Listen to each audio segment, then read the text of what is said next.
Avançando então para a lição da segunda-feira, ainda dentro deste contexto do milagre da multiplicação dos pães e dos peixes, nós vamos considerar agora algumas reações das pessoas. Vamos lembrar que o povo de Israel estava vivendo sob o jugo do Império Romano e eles tinham a expectativa de que o Messias ele cumpriria um papel de libertador deste jugo romano, trazendo novamente ao povo de Israel a sua identidade de um povo livre, de um povo soberano. E quando Jesus demonstra no seu ministério capacidade de curar pessoas, a capacidade de multiplicar comida, imagine um exército que sempre se depara com esses dois grandes desafios: como tratar os feridos e como prover alimento para os seus soldados. Agora aparece alguém, um jovem rabi, que tem a virtude, a capacidade de multiplicar os alimentos e de curar. Esse era o homem, essa era a pessoa ideal. E eles quiseram fazer isso, eles quiseram coroar a Jesus rei depois desta demonstração de poder da alimentação dos 5.000. E é interessante que este evento também nos proporciona uma ilustração de que Jesus é o pão da vida. E este pão da vida não era simplesmente o maná que Moisés havia presenciado, testemunhado, e por meio dele se anunciou ao povo de Israel que Deus proveria o maná, mas agora o próprio Cristo. Moisés não era o maná, mas o Cristo era o pão vivo que havia descido do céu.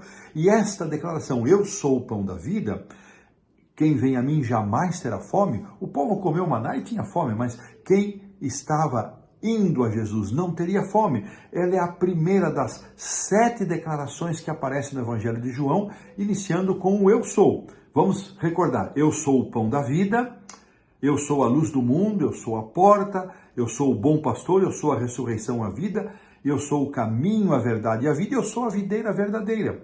Cada uma dessas declarações, destas 7, elas apontam para uma verdade sobre Jesus. A lição traz os seus textos, eu não mencionei, para nós ganharmos tempo.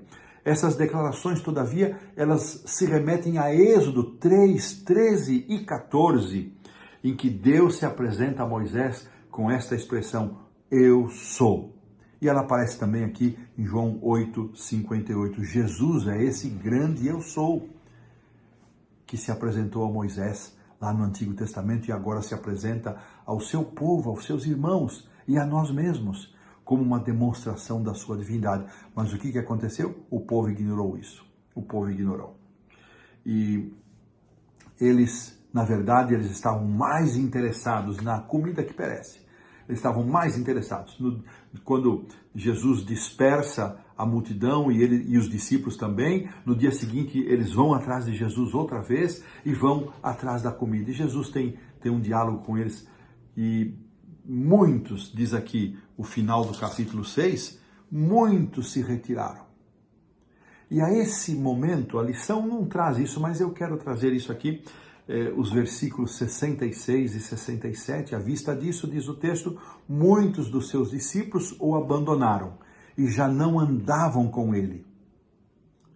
E então perguntou Jesus aos 12, porventura quereis também vós outros retirar-vos?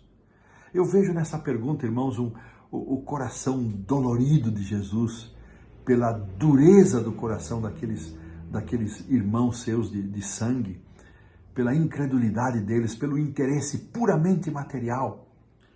E ele pergunta aos discípulos, vós também quereis retirar-vos? E Pedro toma a dianteira e responde, Senhor, para onde, para quem iremos? Eu gosto dessa resposta de Pedro, para quem iremos? Se tu tens as palavras da vida eterna. Que coisa linda, que declaração. E eu, hoje, encerrando aqui essa lição, eu quero conduzir você e a mim a uma reflexão. Quais são os nossos interesses ao nos aproximarmos de Cristo, da igreja?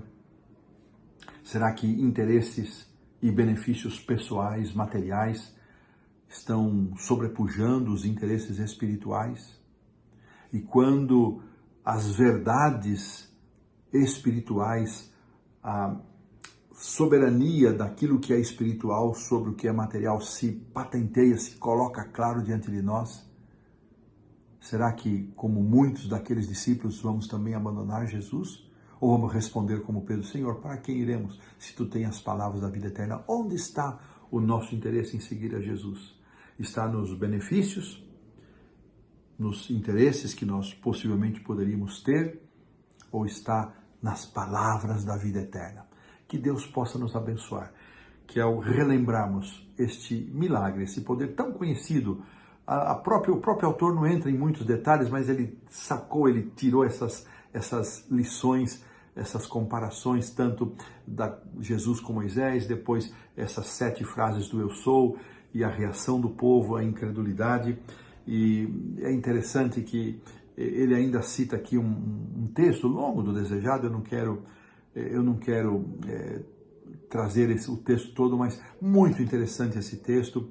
E esses corações descontentes perguntavam por que Jesus podia realizar coisas tão grandiosas e não podia libertá-los do jugo romano. Eles procuravam benefícios materiais, termina a lição, ao invés dos dons e bênçãos que permanecem para a vida eterna. E essa é uma armadilha, dizem os autores, que nós também podemos cair. Que Deus nos livre dela. E com isso terminamos a lição da segunda-feira.